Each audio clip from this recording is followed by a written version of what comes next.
This is Dateline News and Conversation. Tonight, Dean Henderson and I are going to pull back the curtain. Everything we're looking at is a sign of what is to come. It's not just a preview, it's actually happening. But the big question, who's behind it? Everybody is focusing on the United States of America as an evil empire. Dean and I both know the United States is being used as a battering ram. The people in Washington, the people in the quote unquote deep state are only the ones who are acting it out. We've had Dean on the show many times in the past, and a lot of people have written off what we've talked about. They think it is not only out of the ordinary, but not realistic. But tonight, we're going to dig down deep. Dean Henderson, welcome back to the show. Thanks for having me, Regis. It's always a pleasure. You have influenced me greatly. I've read all of your books. We've had several shows together, many shows together, and we've been drilling down. But tonight, I think, Dean, things are different. Things are becoming clearer. And I think more people are waking up due to the fact that they no longer trust the mainstream media, due to the fact that most Americans are so angry at what's happening that they reelected Donald Trump. Dean, I want to start out by talking about the war in Ukraine, connected at the hip with this war in the Middle East, Israel against Gaza, Lebanon, Syria, and Iran, and even the United States overtures towards war or hostilities towards Crimea. This is what everybody's focusing on. Is America going to start a World War III? Tell me how you are viewing what I've just described and what's been happening across the globe and with the recent election of Donald Trump. Take it away. Well, you're absolutely right. America is a battering ram. It's something that I've talked about my whole time as a commentator, I suppose. Just how basically Washington is the tip of the spear for the City of London bankers, for the European fondy, the old money family, the bloodline. Some people think it's an Anunnaki bloodline, including me, but it doesn't matter if it is or it isn't. It's just a bloodline of old money families that have been in charge for a very long time, and it's well documented. And it's becoming more apparent. There's information out of the UK all the time now about the royal family. Saw something last week, on RT, Prince Charles and Prince Harry, or King Charles now, and Prince Harry, or Prince William, I mean, controlling just this huge amount of land, and it's all about like pipeline, crossing the land. They get paid because a pipeline crosses the land, or they get paid because a sewer line under a city crosses their land. I mean, they're just vampires. And then talking about how the all of this land that they get the money from, the rents from, because it's all rents, is stolen, and was stolen. And so it's not some crazy conspiracy theory. It's just the truth. And if you study history, you'll figure it out pretty fast, unless you're an idiot or scared, which is what most people are. They're scared. They've been well conditioned by this oligarchy to keep quiet about it, to sort of even not to just keep quiet, but to defend them at every turn, with this kind of Stockholm syndrome behavior. So unfortunately, Americans have internalized this fact that we are a Hessianized mercenary force for the City of London bankers, and have become okay with that, I guess. And then so you have Harris, and she's aggravating Russia and the Palestinians and the Iranians, and then and could have won the election. All she had to do was probably say no more aid to Israel, and she would have won that election, by the way. And then you have Trump, who apparently is going to be a little more friendly to Russia. You know, you have the Tulsi Gabbard wild card thrown in there. But then you have, Mike Waltz coming out already, his national security appointee, bashing Putin. And Sebastian Gorka, this crazy talk show guy now that he's appointed as, I don't even know, chief of staff. So he's a crazy Putin hater, Russia hater. And then of course Trump, we know, is gonna go after China. That's his thing, is he's gonna go after China. And so, Biden had already told China 4 times. No other president had ever said this. He'd said, they asked him, and he said, what would you do if China invaded Taiwan? And Biden said, we'll defend them. And no other president in the United States history has ever said that. And that's just insane, because you can't back that up, and you're not going to do that probably. And if you are, you're even more insane. Because it'd be like Texas saying we want out of the United States, and then they would just secede, and we would just let them do it. Especially taking all the gold, which is what Chiang Kai-shek did. He took all the gold from China's central bank to Taiwan and set up this shoe factory. Roger Waters called it. It is, but I'll call it a semiconductor factory for sure, because it makes 70% of the world's semiconductors. So why do we have inflation? Well, it's all about Taiwan. It's all about semiconductors, and they not only supply the West, because they just do it better than anybody else does, but they supply China too with semiconductors.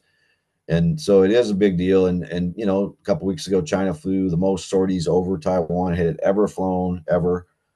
You've got North Korea blowing up roads, going away from the DMZ, throwing 10,000 troops into the battle in Russia, Kursk region, to defend against the Ukrainians, who now have the Atacam Western missiles. And yeah, Biden on the way out, that's just inflamed things even more, and give them the long range missiles, and then we'll give them the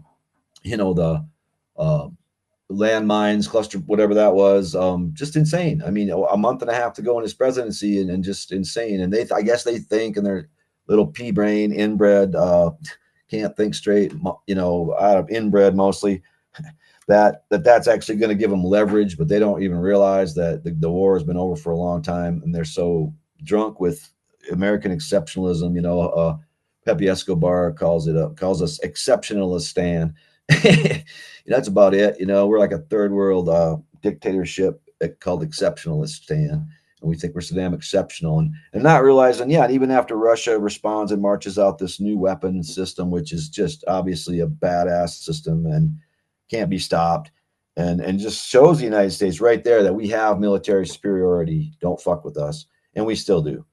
And I don't know. So yeah, I mean, in some ways, Regis, it just feels like in this country, it's like both sides of this cult have been so indoctrinated into this role of playing mercenary. And that's where the Democrats went wrong. They for years, the Republicans were the ones that were bellicose, and they would talk tough, and the Reagan Bush years, and they would and then all the Democrats, if we're going to win elections, we have to start being like this. And so then they became the war party, and they hate Russia now, and they're the ones pushing the war in Ukraine, obviously, and not doing any damn thing in Israel, different than the Republicans. A few Democrats are, but not many.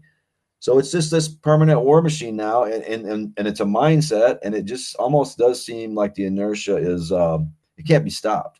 I think the only way it'll be stopped is internationally by military force, and I really am sad to say that. But we've done what we could here, and as far as educating people, and I don't know, unless Trump just totally pulls a rabbit out of the hat, and Tulsi's for real, and Bobby Kennedy's for real, and those few appointees that are wingnuts, and he starts going that way. But yeah, when he appoints Mike Huckabee ambassador to Israel, it doesn't give you a lot of confidence. Guy that doesn't even believe Palestinians exist as a race of people, and it doesn't give you a lot of confidence. Yeah, when he on the one hand he says Tulsi's director of national intelligence, but then on the other hand he says, well, Rubio's secretary of state. Well, Rubio is a big supporter of the Pahlavi dynasty in Iran, the Shah family, and has been. He's a Cuban exile drug trafficker from South Florida. That's what Rubio is, and extremely anti-communist, right wing. And then you have guys like Mike Waltz that he appoints as his national security advisor, and this Sebastian Gorka. And so, what's gonna give there? Because if we don't if he can do everything right that Biden did wrong, but if he doesn't back off his support of Israel, we're still going to go to World War III, because now Russia's signed security agreements with Iran and North Korea. China's signed security agreements with Iran, guaranteeing their security. And we have this pause in Lebanon. Everybody, the Israeli, mantra is Hezbollah has been defeated. We just kicked their ass, and actually, it's not true, because the Hezbollah has put a lot of hurt on them too, and they still have a lot of missiles. And it's probably more of a regrouping for Hezbollah than anything, this pause. But what's Iran going to do? What's Trump going to do with Iran? There was rumors the night after the election that Trump's UN ambassador had met, or no, Trump, it wasn't. It was Iran's UN ambassador had met with Elon Musk. And if that's true, that's a good sign, because hell, nobody in the Biden administration ever talked to Iran. Nobody in the Trump administration before that talked to Iran. It's been since the Obama administration really that anyone talked with Iran.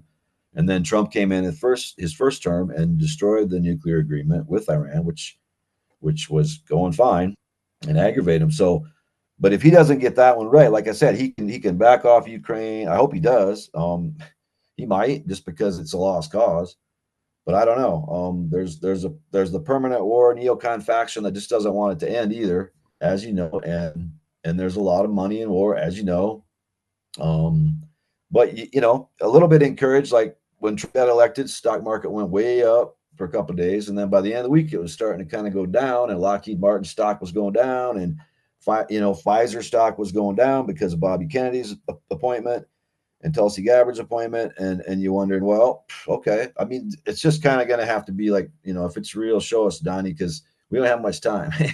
and things are really close. They are really close to. He's right about one thing. He says we're closest to World War III we've ever been, and he's right about that.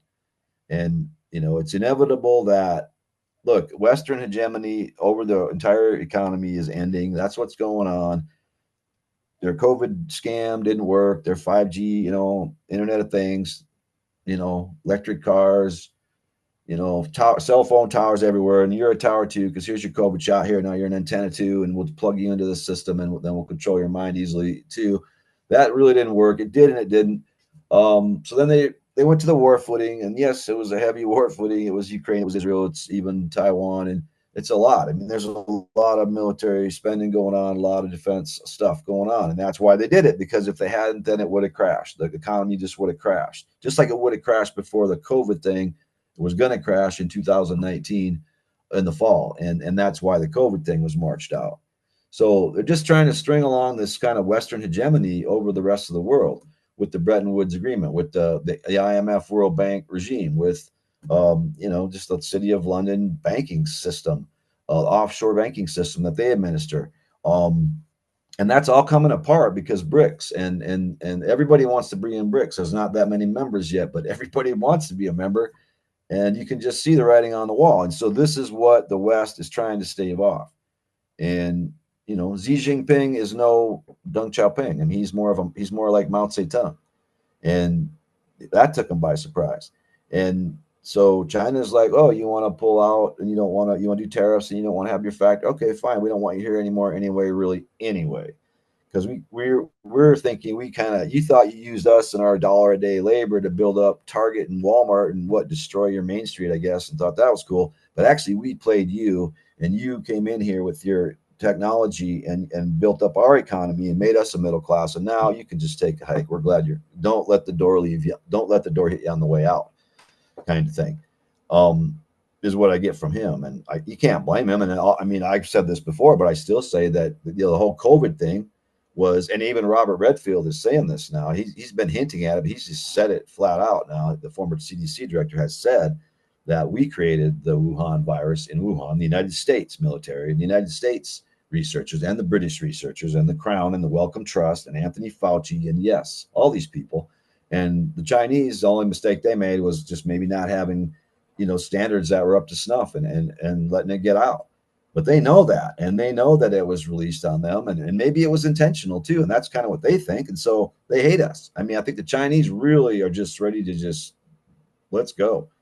So that's the one still that you got to watch, and to the extent that Russia and China become friendlier, then obviously that's a problem for the banking establishment and for Western hegemony. So that's kind of what's going on. But how is it going to end? Yeah, it's a $1 million question, I guess, Regis. Yeah. I want to continue to pull the curtain back. Um, Everybody is totally consumed with everything you've been talking about, from Ukraine to Israel to Trump, his appointments to China. That's all over the news. I want to discuss two things with you. Number one, the American psyche. And then after we discuss that, we're going to go back behind the curtain and we're going to look at the trail of money that goes from the American banks and what's going on to the Bank of London, the City of London, and beyond that. But first of all, let's talk a little bit about how the United States of America was created and how this myth of exceptionalism arose. You and I both know that America was not discovered, it was invaded. There were millions of Native American Indians living here. Columbus came and he brought in slavery, and they began eliminating the Native Americans. It continued when the United States of America was formed and became a country. We had the Indian Wars when millions were killed. Tens of thousands were on the Trail of Tears, which is now becoming somewhat known to a lot of Americans. And so from the very beginning, it's been all about the theft of land and resources. And throughout America's entire history as a country, that continued. They moved west, taking land from the Indians, taking land from the Mexicans, and then it continued across the seas. It's continued today in Latin America, South America. I think it's what it's been all about with this war, this strategic defeat on Russia. It's to steal Russia's land and vast resources. And so it's part of America's DNA. It's our history. It's our history of conquest and theft and stealing. But Dean, I want to focus on how is it that Americans cannot see through this, cannot accept it? When I was a young kid, and I have a few years on you, we grew up playing cowboys and Indians. And the cowboys were always the good guys. The Indians were the bad guys, is how they were portrayed. And and and we've had this sense of we're pure, we're white. Um, Everybody else is the bad guy.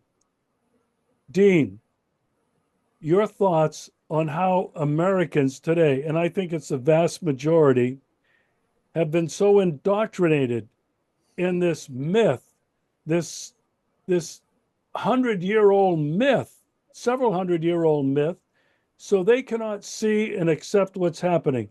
Do you think they can see it and they're in denial? Or do you think that they just keep seeing it through those rose-colored glasses? Yeah, no, they're not seeing it. Most people, and I would expand that beyond America. I would say just basically European people of European ancestry generally worldwide, or you could put them all in the same camp, and you can throw the Japanese in there while you're at it. And it's settler colonialism. It's just you're using people to grab land, and that's all that the crown did this. The crown slaughtered the Indians. The crown started slavery with Columbus and everything. The East India Company and taking slaves from Mozambique to Indonesia that worked the Spice Islands. And I mean, it was just like from the get go, it was always the crown, right? And so yeah, Daniel Boone was a scout for the crown, and Kit Carson was a scout for the crown, and they you know brought the scalps of the Indians back so they could count how many they'd killed. And a lot of those scalps ended up in the castles of Europe, hanging up in bedrooms of these inbreds. This bloodline, this vicious Anunnaki 8,500-year-old occupying force. And maybe the white people, the Europeans, maybe it's just because they had it. It's the farthest away when we got clubbed down and our land was taken. initially and back in Europe and during the medieval period. But we were still hunters and gatherers, which it's been a while. Maybe that's it. Maybe we were bred. Maybe we were the DNA result, of the Anunnaki experiments in Samaria at that time, which are well documented. Maybe the white people came out of that and were the worker class, the worker bees. And we always have to lick the boots of the rich, because it does seem like we do, doesn't it? Most of us. Like, people love to go to work, man. They love to be on time. They love to show everybody how hard they work. They love to, I don't know. It's just like, and not for themselves or their own family, but for like people in charge and bosses and, I don't know, overbearing parents and, the worst kind of people. And that's Stockholm syndrome that I'm describing. And that's what we have.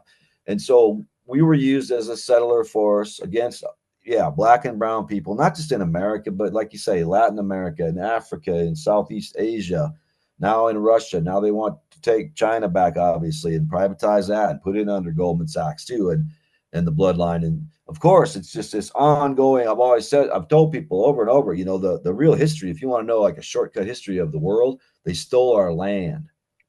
That's it. That's all you got to know. They stole our land, and then find out who they are, because that's real fucking important.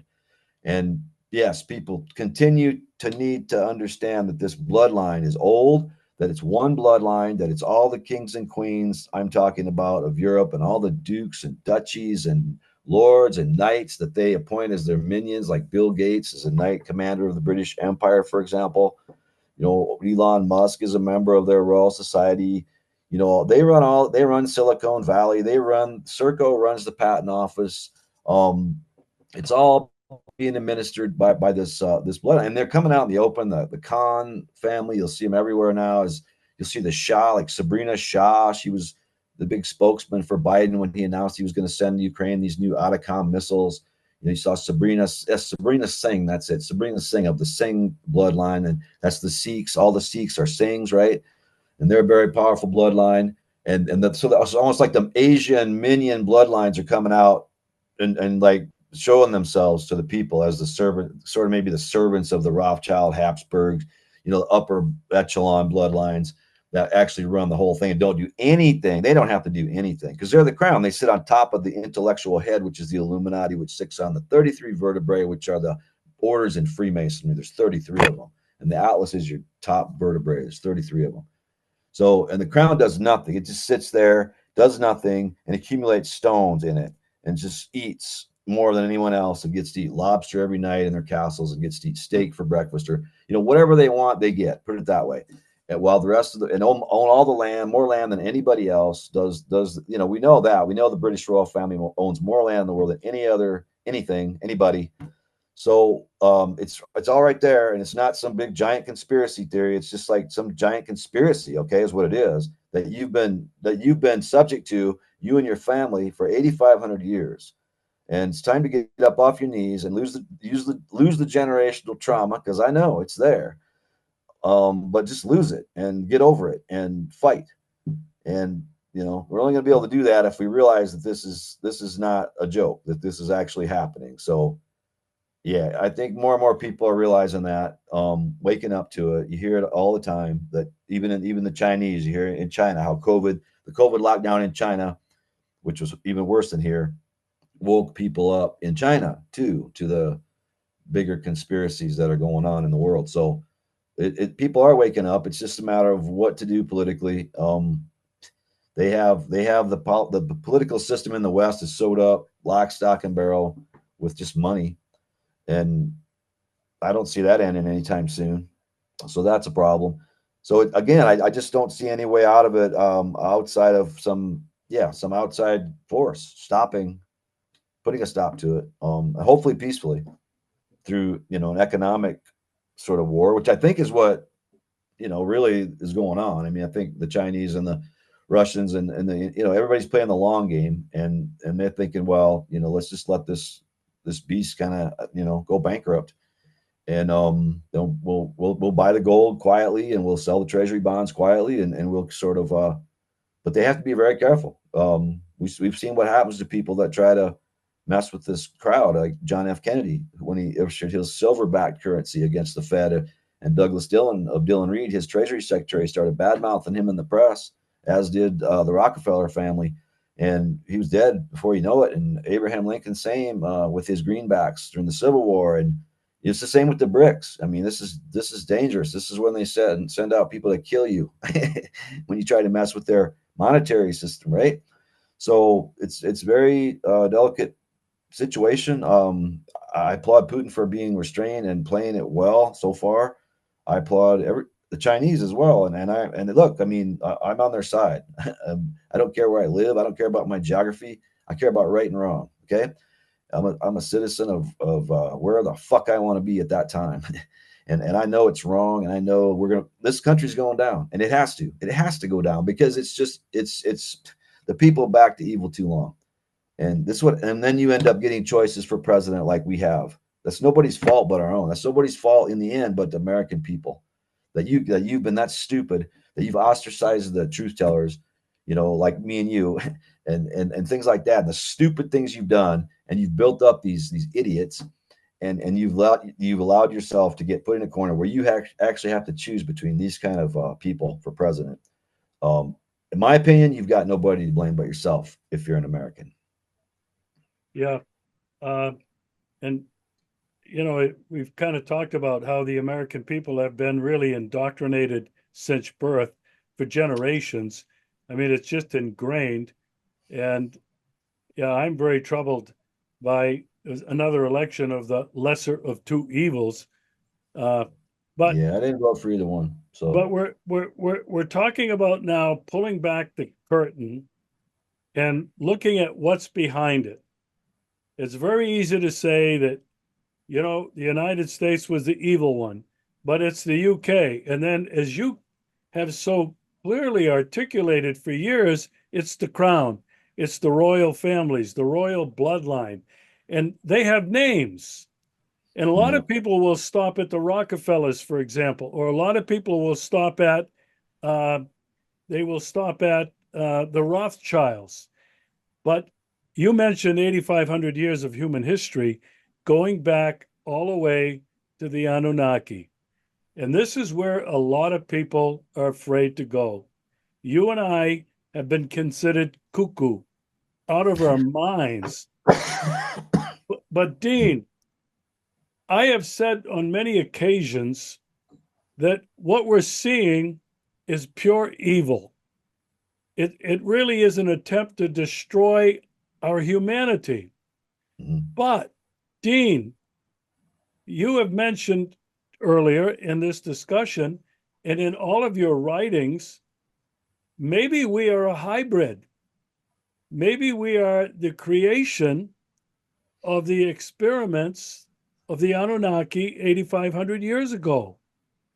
There's evidence in Sumeria, there's evidence all over the Old Testament that is held sacred to Christians and Jews alike, that these larger than life people were not of the rest of us. They were lords, they were kings, they were rulers, they were priests. I have studied this, as you have, extensively. And so, Dean, if our listeners and our viewers will stick with us, you talk about the royal bloodlines. We can go back to the Vatican, okay? A little less than 2,000 years ago. They became part of the royalty. The Holy Roman Empire. They joined that. But all of this was going on before Christianity, before Jesus. And anybody who studies the Old Testament has got to wonder who some of these creatures were. Abraham, Isaac, Jacob, Melchizedek, Enoch. uh, Yeah. when you look at it through a different lens, these were not us. So, Mm-mm. Dean, my question to you, who has studied this as well and researched it as much as anybody, if it is the Anunnaki, is this satanic or is this alien? And have we just called alien satanic because it's so unlike us? Help me understand that. Yeah. Well, I think it's both, and I think that those words are synonymous to me. All of them: Anunnaki, satanic, alien, and you can throw in AI to that. Maybe you can throw in high technology with that, and that's another synonym of that. But it's evil. It's all evil. It's not from here. The Anunnaki, they're also, you call them the Nephilim, the fallen angels, because that's what they are. They rebelled against God initially. It's in some way in his plan of creation. And that's always bad. And then that's why they flaunt taking a bite out of the apple, as in like the logo for Apple Computer. You see it all over now. You see people, movie stars in Hollywood, taking bites out of apples like everywhere, and that's what they're doing. They're doing it again. They're rebelling against a creator, which means they're rebelling against natural law, which means they're rebelling against goodness. You see the Israelis crossing every line, every red flag, everything. I mean, everything that makes us human. The Israeli military has just trashed, just crossed it in the last what year. I mean, you're seeing things on this earth that you've never thought you'd see, and you hoped you never would, and that's why. And all the while, it's they're setting people up, and they're wanting to initiate the general populace into their way of thinking, into their rebellious, not rebellious against the system or against the money or against capitalism or against anything you should be rebellious against, which there are many things, but against God, against again natural law. So that's why transgender, you mix up the genders intentionally. This is not an accident. This is well funded by the bloodline, by the Pritzker family is one of the big funders of the transgender movement in the United States, and they own the Hyatt hotel chain. So they're part of the bloodline. So it's all designed to confuse humans as to right and wrong and as to what's real. And with AI now, what's real? And this is the whole thing. And so they're trying to take humans and their values and just destroy that and initiate these humans into this kind of zombie computer matrix that is unfeeling, that is just bowed down completely to and subservient to the oligarchy, that doesn't question anything, that wants to be part of the hive mind, doesn't want to be different, doesn't want to be a rebel, real rebel, but just wants to kind of fit in into this kind of evil way of doing things, and then just pretty much serve as a battery for the machine, for the just like the Matrix movies, just like it. I mean, you just resigned to be a battery for to keep it going, to keep the bad machine going, keep the machine running, instead of unplugging and trying to get away from the machine and exposing the machine and exposing all these synonym words I just talked about as evil, as yeah, as the, it's and so we're literally creating this kind of hell on earth. We're allowing it to happen. God's allowing it to happen too, because he's like, well, whatever you want to do. And there, that's it. Just yeah, that's what they want. They want to create this hell on earth, and they're doing it. And they're doing it by rebelling against God, by creating things like Roundup, or paraquat, these chemicals that aren't natural. They're not supposed to be here. And what, you go into a little laboratory and you cook it up and you think you're so smart, and then you end up poisoning billions of people. Okay, Dean, you were just articulating what has been happening to us as human beings because of everything that's going on. We've talked about AI, we've talked about technology, we've talked about transhumanism. It's all an attack on our basic humanity, and it comes from them. And we've been talking about the them. And the them is not the City of London, it's not the Rothschilds. The royal bloodlines traced all the way back before Jesus Christ into the Old Testament and into Samaria. And as you have pointed out, 8,500 years ago, when these fallen angels, and you put it what a lot of people can understand, they understand the fallen angels who have become what we personified as Satan, evil ones. Let's pick it up from there. And Dean, what really has been their plan. Yeah, and then they've they've really they have a plan, all right, and it's thousands of years old, and they set up the secret societies. They set up the Freemasons in the Christian tradition. They set up the Muslim Brotherhood in the Islamic tradition. They set up the Kabbalists in the Jewish tradition, and these secret societies are the key, and they're satanic. Everything they do is satanic, and the top levels that they know this, and they're pushing for everything that's not natural, pretty much, and pretty much they don't even believe in right and wrong. They just believe in sort of again grabbing as much as they can and for themselves, and which is just insane way to live. So, but they push this. They've tried to. They've hid behind many things. So in Samaria, the first King Sargon, right, and then branch out to kings, all over the world. Agriculture starts at the same time everywhere, mysteriously. So does the domestication of animals. Um, all King Marduk went to India, and probably started it all there. And they enslaved people in different parts of the world from Samaria, where they first start with agriculture, and basically at first forcing them to feed the Anunnaki invaders, just who lived in the cities and did nothing, because that's again that's what they do. That's what they like to do. Nothing. They like to tell people what to do and do nothing. And so this spread. It went to Babylon one direction. It went to they became the pharaohs of Egypt as well.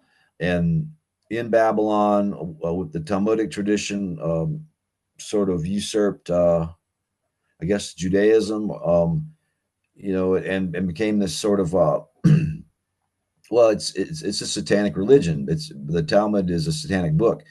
So these Babylonians did all kinds of bad things, and they came up with the ideas of religion and spirituality, even, which were, before that, it was just people just had relationships, and they just talked to the animals, and everybody could understand each other. They talked to other people. All the tribes could understand each other. All around the world, they could understand each other, apparently, until this Tower of Babel was somehow they did this Tower of Babel, and they scrambled people's languages, and they began to conquer the rest of the world that way. And that's one of the main ways they did it, was to scramble the language. And even I think, these experiments that they did, yeah, what did they do? Did they take a chromosome out of humans or something, or make us more subservient? There's all kinds of things that could have went on.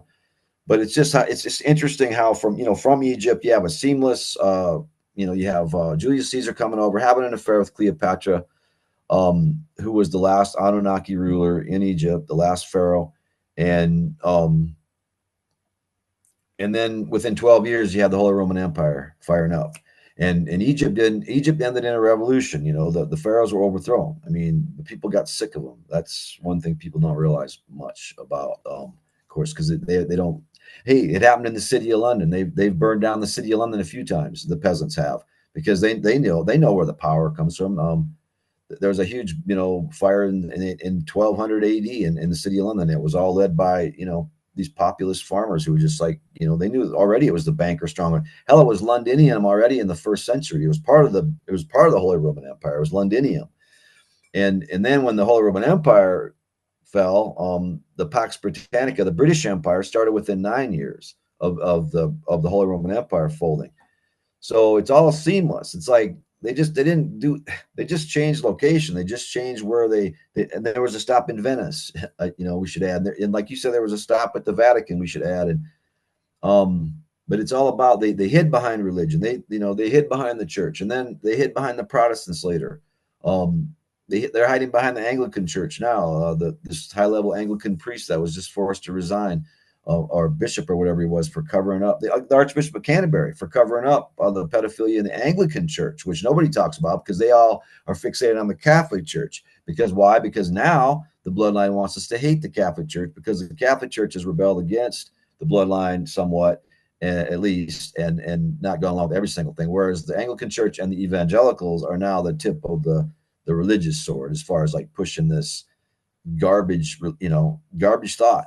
And then now they hide behind science. Okay, so they started their little Royal Society in the 1600s, when the Conqueror came in, And then ever since then, they started hiding behind science, and they would make up science. They make up what they say is science. Just make it up. And and yeah, now there's new science, it's called, in just about every genre of science, and it's basically disproving all this old crown garbage science, which is based on Locke and Hobbes, and just his idea that it's a dark world, and oh, it's so hard, and God, nature is foreboding, and oh, poor people, we should just maybe just euthanize them because they're not really worth much, and things like that. That kind of junk science. It's just junk science, and it's not science. It's a way to justify the rape and pillage that this bloodline has done on the planet. That's what their science does. That's what their religion does too. It's all there to justify their rule, but it's also mainly there for them to hide behind. So they can hide behind religion and get people to hate religion. So they can hide behind science and get people to hate science. When in fact, science and religion are fine. It's just the evil force behind them that's not so fine. There is a creator, there is a God. I don't know how you could be such an idiot to not believe that. I mean, look out your window, it's beautiful. And that's all you need to know, man. Like, everything makes sense. But then these guys come along and they just want to, that's why they call them disruptors. Elon Musk is a disruptor, Trump's a disruptor. What do you think that really means in satanic speak? It means, yeah, rebelling against creation, the Garden of Eden, God, just going out of bounds, and yeah, sending rockets into space now, and covering this whole planet with this mesh of, toxic 5G radioactive bee killing, bird killing, people killing, electromagnetic soup, and they don't care. And because they have to bring the population down, because yeah, remember Locke and Hobbes told them, that the poor people aren't worth much. So they're still undertaking their eugenics. They're still undertaking they still want to kill people. They don't mind killing a bunch of Ukrainians. That's why these people don't care. Stop the war. Why stop the war? Let's keep the war going. Let's keep it going everywhere. Let's kill more people, more Iraqis. How many Iraqis were killed? I mean, so a lot of it's just depopulation, but see, it's just a war on us. It's all just a war on humans, like you say.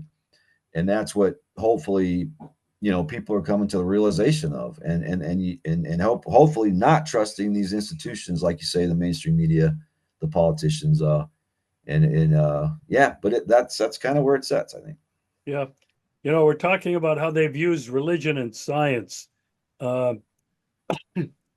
I I think it's very well known to a lot of my viewers. I was a Catholic priest, a trained theologian in Rome.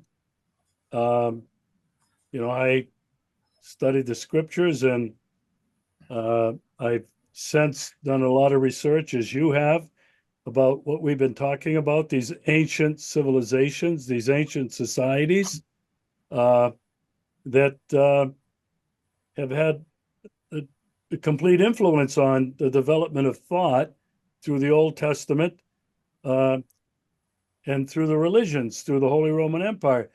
But Glenn, people today are looking for a savior. And, I was born and raised a Christian.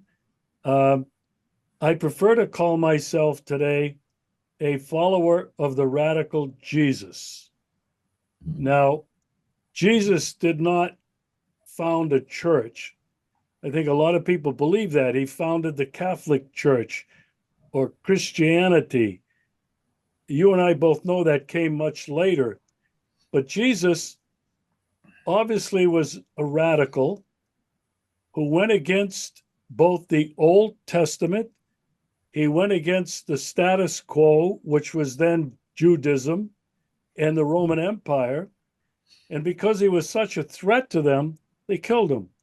But Dean, his message, the way I look at it, was all about preserving what's human in us.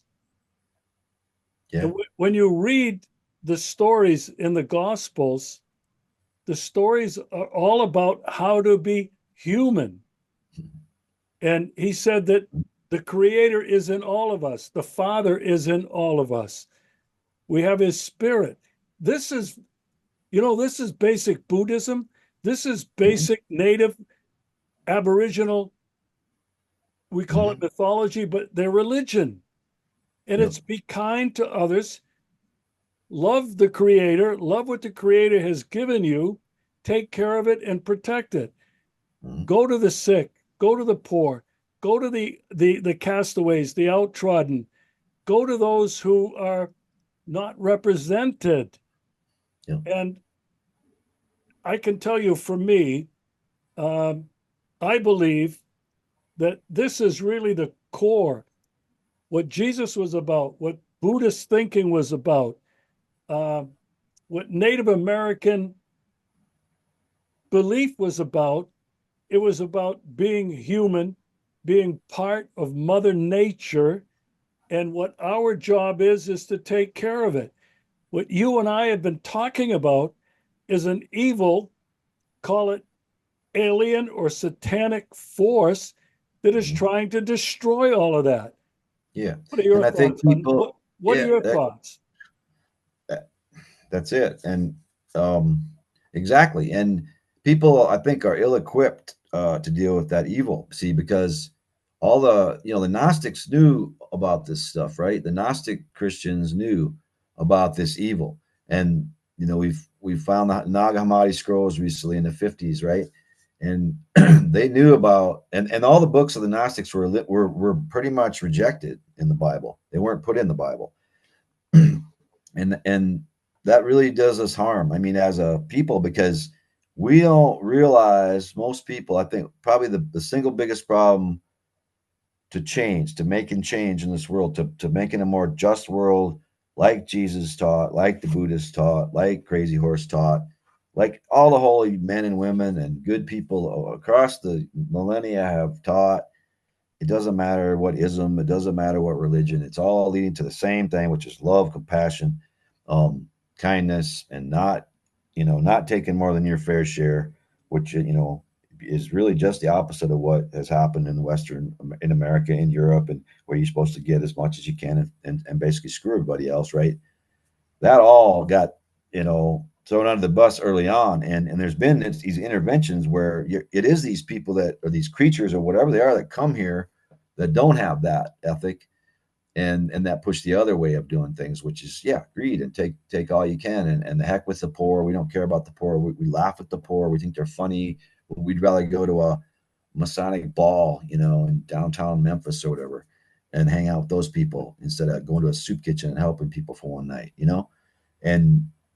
and that's what's taken over, and that is the evil, and that is the evil. And so people, I don't think, first of all, don't realize how ingrained Satanism is into the Western culture. I mean, there is a basis for Iran calling America the Great Satan, actually, because it is sort of like, it has sort of turned our whole culture into this satanic free for all of it's just disgusting hedonism, and it is, and so that's one thing. But also, just not understanding that there's this evil out there that lurks, that isn't from here, that it doesn't have those human values that you're used to, your family having, your friends having, normal people having, right?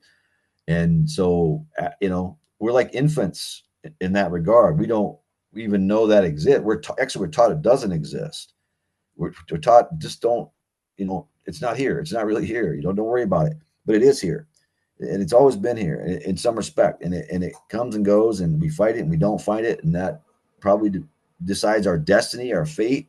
It decides a lot of things. It's the whole universe and the energy, and what energy vibrates. And you look at the energy vibrating now in the universe because of all this evil in the West, and this, even the Pope said the biggest sin. They asked him, "What's the biggest sin you think right now?" And he said, "Gluttony," which I thought was a really interesting response.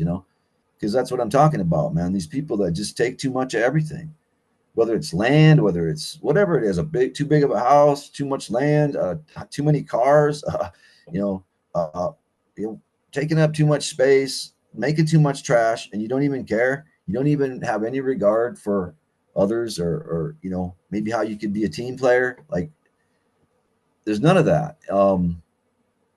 But so if we don't know about that evil that exists, and at the same time that evil is trying to suck us into its cult with its mainly screen time, with its television, with its internet, computers time, with its phones and websites and screen time everywhere, sucking us into the evil, how can we not get sucked into the evil if we don't even know that there's evil?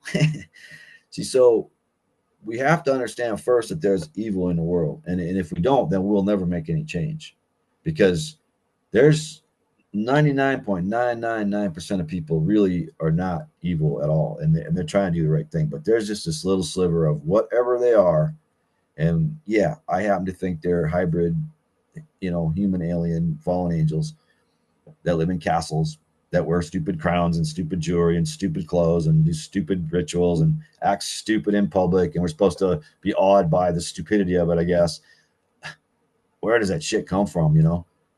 So you got your choice, but you got to know that evil is there, or you will get sucked into that evil, because we're in that time now of like, they have hegemony over the media, they have hegemony over politics, they have hegemony over so many things, and they'll just suck you right into that if you don't know that evil exists. And if you do know it exists, then you have to fight it, and you have to get the courage to fight it, and you have to quit sitting on the sidelines, and you have to quit making excuses, or maybe that's what they call purgatory. I don't know, Regis. I don't know how it all works in the end, but I'm going to fight while I'm here, because that's what Jesus taught me, and that's what they all taught me. That's what every crazy horse taught me. That's what all my heroes taught me, is I'm going to fight these bastards and this evil, and I'm going to love at the same time. And I don't see how you can do one without the other, because if you don't have enough love, you won't fight this evil. And if you don't understand this evil's there, you won't have enough love. So it's kind of a paradox that way, I think, but it's true. Yeah, you've articulated it extremely well. Uh, we have been sucked in by everything you've talked about, by the media, by Hollywood, by the telephones, by the computers, by the 24/7 bombardment with entertainment. We've been really sucked in, and we've all been victimized by it. And I want to come back to what you said, and um, it's all about love. It's all about respect. It's all about taking care of ourselves, others, and the planet. It's that simple. And you talked about the message of Jesus and others. He's not the only one. There have been many throughout history who have discovered that. But they're like prophets crying out in the wilderness. That they've been trumped. They've been overloaded. They've been shouted down. And we're in a situation today when we're talking about a solution, Dean. And freaking Donald Trump is not the damn solution. No more than Joe Biden was, than Obama was, than Bush was. Bush won. I don't care. Ronald Reagan, you can go all the way back as far as you want. They are not the solution. Yeah. And I think what you and I are talking about, the solution is an awakening among good people who have to wake up to the fact that they have been seduced, that they have been tricked. And this is what the Bible says the devil does. He tricks you. He makes you think what this is here is good, but it's actually destroying who you are. Yeah. And people say, Sounds like Christian people say, I have to proclaim Jesus as my Lord and Savior. I don't buy that in that no, interpretation, but I no. buy what Jesus was and did in his life and what he said. And that is the answer to, if you want to call it salvation, I prefer to say that's the answer to saving and preserving who we are as humans. Your thoughts? Yeah, I agree. And it wasn't until the Council of Nicaea, that it was declared that Jesus was supposed to be a savior. He didn't want to be a savior, because it takes the responsibility off of you as an individual. Actually, if you make him your savior, and somehow he dies for your sins, that doesn't really set too good with me. People dying for my sins and stuff. No, I'm going to take accountability for my shit. And nobody has to die for my sins, okay? But that's all just made up at Nicaea later on, right? and it's just a part of this sacrifice cult, Anunnaki. Look, it was Constantine, Emperor. The Roth. He was Constantine was a Habsburg, and it was Constantine that convened the Council of Nicaea, right? And he's a Habsburg, and that's where also all the papal bulls were issued, and all it was decided that like Easter, for example, was going to be celebrated now, and up until that, it had been kind of a day of mourning because it was when Jesus was murdered by the Illuminati. Wasn't really a happy day. And Rose, and then they spun that, but it wasn't like that. And then there's a lot of things that changed at that council, and that's when the Holy Roman Empire sort of hijacked the Peter's Church, Jesus Church, whatever you want to call it, which originally was in Turkey. It's just out in the middle of a desert. It was just a little commune, that Peter started. And it was all about those things you're talking about, just compassion, love, just kindness, just helping people out, helping the poor, which is what Jesus, of course, did. The way, the truth, and the light. The way is I think this is the way I interpret it anyway. The way is no possessions. Don't get hooked on possessions. John Lennon told you the same thing. A bunch of people have told you the same thing. Krishnamurti, so many people throughout life have told you this, or throughout history have told us this. Don't get possessed by your possessions, man, because that's what ends up happening. They tie you down, they weigh you down, they keep you in one place, they keep you stupid, like defending your little corner of possessions. That's what you're going to do in this life? Come on, man. There's something more than that. So the way, he didn't have any possessions. He walked around the mountains, and that way he was able to be free and mobile and go where he needed to go, right? The truth, that's when you stand up to the Jewish priests who are doing the animal sacrifices in the temple. You stand up to the money changers, and you shout them down, and the truth, you tell the truth, even if it gets you in trouble with the officialdom, which you will inevitably. And then the light, which, the love, the compassion, especially for the poor people. That's how I interpret that way, truth, and light and thing. And that's what I believe in, and then Jesus represents that. I don't know, is Jesus even real? Did he even exist? Does it even matter? No, it doesn't really, because it's the archetype that we're looking for. It's the goodness. It's the, look, if you know natural law, you don't need to know about no Jesus. That's why the Indians were like, when we came over here, we started telling them all about how they had to convert to Jesus, and they were like, well, okay, in 1850, I mean, they didn't even come across white people, much less this Jesus guy, but they already knew what right and wrong was. They already knew natural law, and they already knew the same lessons that Jesus was teaching, of course. And they didn't need some, people that thought they were, and that's where it gets into, this whole superiority thing. Like, we're better than you, and we're going to come in, we're going to convert you to our stuff because you're not quite as worthy as we are. And that's that white people, colonial settler. Maybe we were the experimented upon. I don't know where that comes from, dude. But white people have this way of like thinking they're better than brown people. They really do. They just do. And I don't know where that comes from. I think it must come from that. It must be that we were the worker bees that were bred by the Anunnaki to mine their gold originally, or something, or be their managers, the middle management. We're the middle management. We think we're so important, right? But we're just, to them, we're nothing. Also, it's just that, we get a little extra. I don't know. It's just weird, just weirdness. But you got to know you're right from your wrong. That's all it is. It's not hard. You got to, but you got to, to do that, you have to, I think, you have to believe in a high power, and you have to believe in the power of nature. To me, you have to spend a lot of time in nature, reinforcing, the order of things and how perfect things are, that how perfectly put together everything actually is originally, until a bunch of billionaire class people come along and just trash the planet and blame it on us. Tell us we have to be woke, but we shouldn't talk about class.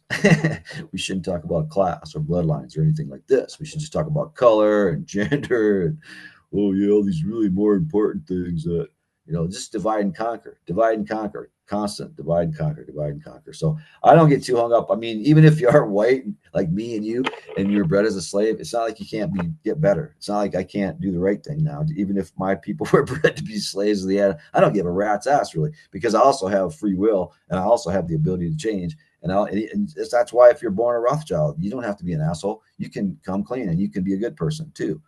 I believe that about. I give everybody a chance. I give them 2 chances. I give them 10. I give them way too many chances. Usually is what I do, and end up getting run over because of it. But whatever. Go ahead and run me over, dude. I really don't care, because once you start closing off and just becoming like that, and I don't know, then it's worse. So it's just keep an open heart. Try to help people. I don't know. Try to stay human. You're right. That's really our challenge in this time. Is aside from anything else, is just stay human, man, and stay decent. Because there's going to be a lot of the other, and there already is. You're just Yeah, kind of swirling in the back.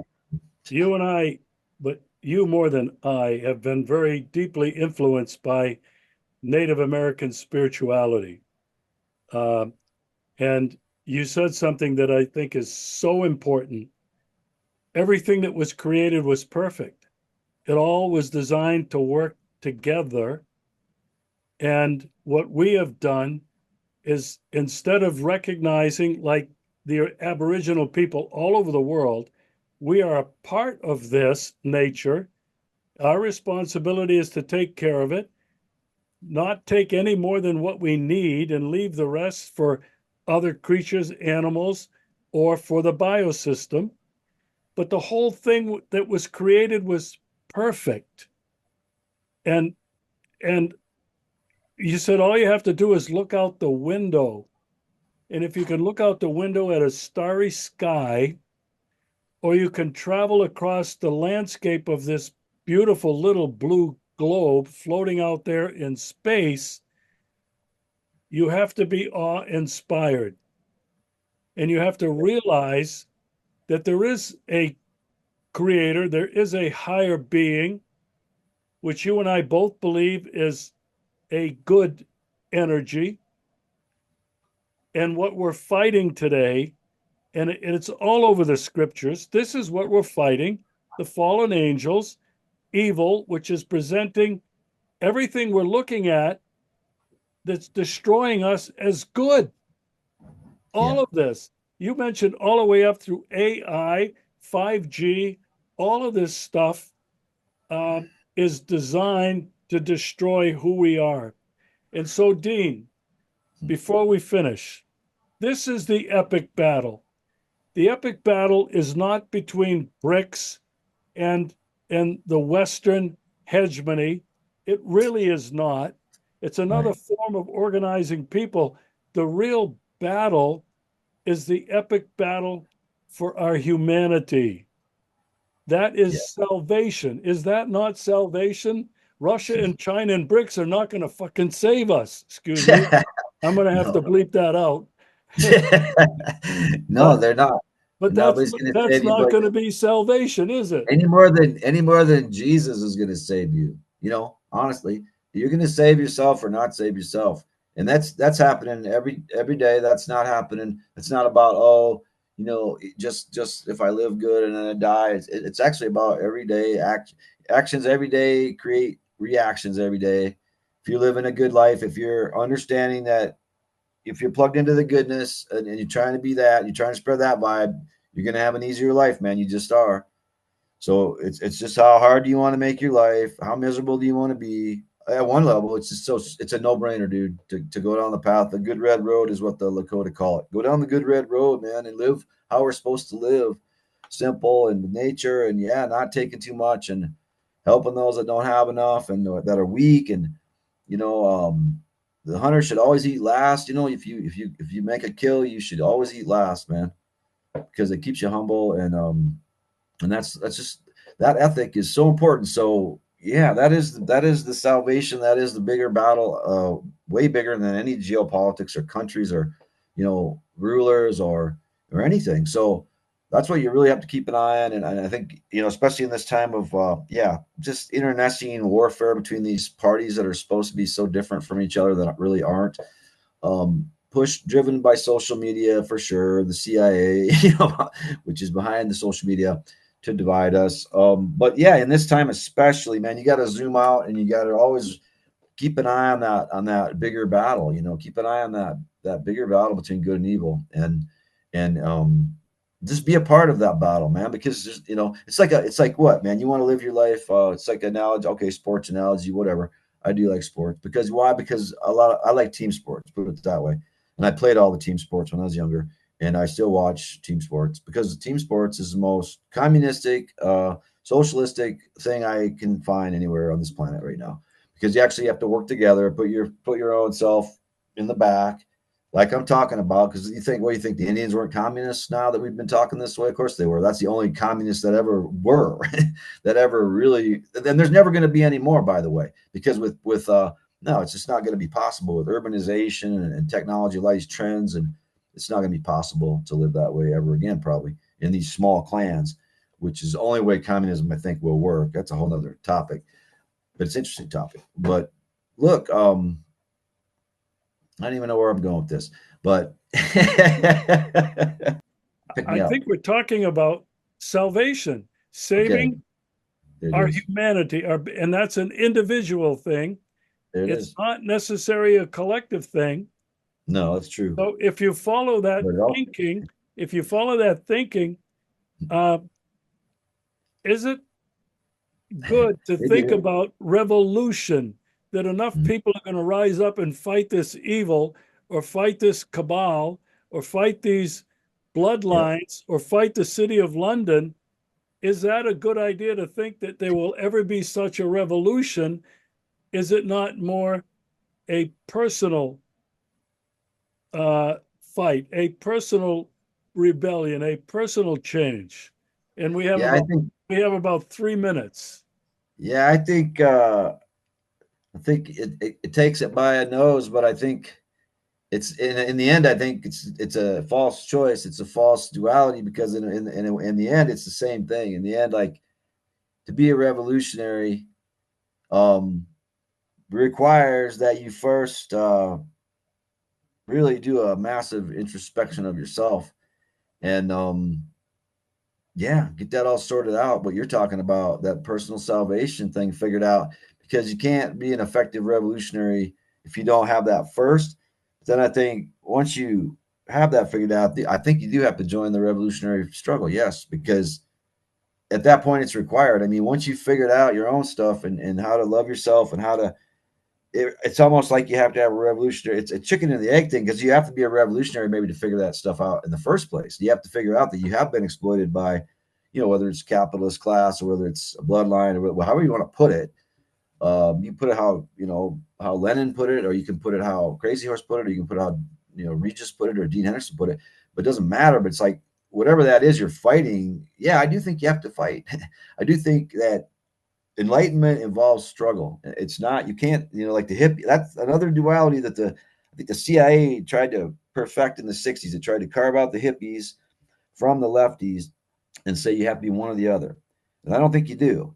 I think you become a good person, and the whole time you become a good person partly because you already engage in the struggle. If you go to Laos and you see the Soviet flags flying on all the Laotian banks to this day, and the Laotians, if you want to go see communist man, go to Laos, because they've created what I would consider as communist man, where the ethics of those people in Laos, it's amazing. Those people are amazing, and across the board.